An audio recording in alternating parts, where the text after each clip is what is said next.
Donc, une petite capsule rapide sur l'application, dans le fond, de le lubrifiant sur la chaîne. Première chose, évidemment, on va essayer de travailler avec une chaîne le plus propre possible d'origine. Ça va vraiment donner les meilleurs résultats. Ça va empêcher justement aussi d'avoir plus de contaminants qui vont rentrer à l'intérieur de la chaîne.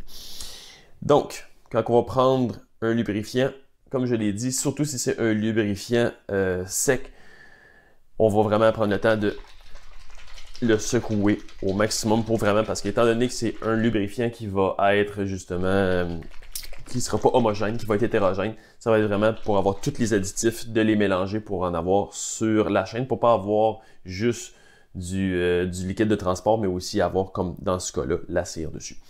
Donc, et après ça, ça va dépendre où qu'on l'applique. Ça, c'est une erreur que je vois souvent, mais je trouve ça bien important. Souvent, les personnes vont le mettre par le dessus de la chaîne, surtout parce que, bon, c'est plus facile. Ils vont le mettre peut-être plus vers l'arrière de la cassette, justement, parce que c'est plus accessible de le mettre par le dessus de la chaîne. Par contre, je priorise vraiment, ça fait une grosse différence de le mettre par le bas de la chaîne. Pourquoi? Si on l'applique par le bas, dans le fond, on l'applique par l'intérieur du cercle de la chaîne. Et quand après ça qu'on va faire des rotations de la chaîne pour justement laisser le lubrifiant essayer de pénétrer au maximum, on sert finalement de l'inertie, finalement de la force centrifuge qui va amener le liquide de l'intérieur, dans le fond le lubrifiant de l'intérieur de la chaîne vers l'extérieur. Donc ça va vraiment faire beaucoup plus son chemin que si on l'applique déjà sur l'extérieur de la chaîne, que là si on fait la rotation, tout ce que ça va faire, c'est l'amener plus vers l'extérieur, donc une moins bonne pénétration au niveau du lubrifiant dans la chaîne. Ensuite, évidemment, comment qu'on l'applique? On peut y aller avec la méthode rapide de faire tourner la chaîne rapidement et vraiment d'y aller avec un filon. Moi, personnellement, j'aime quand même mieux y aller avec la méthode du goutte à goutte, donc vraiment donner une bonne goutte sur chaque maillon.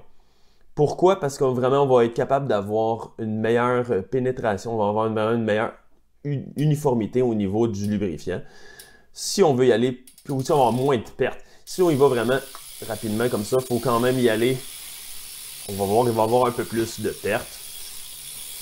Mais c'est sûr que ça va être plus rapide. Il faut au moins faire un 2 tours si on y va avec cette méthode-là, de y aller de façon rapide. Et de regarder surtout de façon visuelle s'il y a vraiment une application qui va être plus uniforme. J'aurais tendance à en rajouter finalement.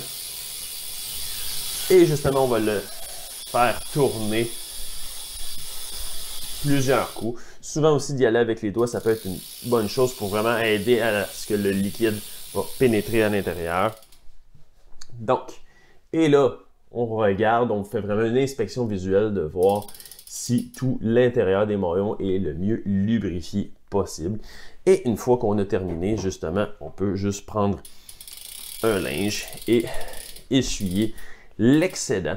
Parce que dans le fond, l'excédent ne va pas servir à grand chose, juste à part justement de attirer plus les contaminants qu'autre chose. Donc, on va vraiment, que ce soit là par en haut ou par en bas, on va vraiment enlever l'excédent.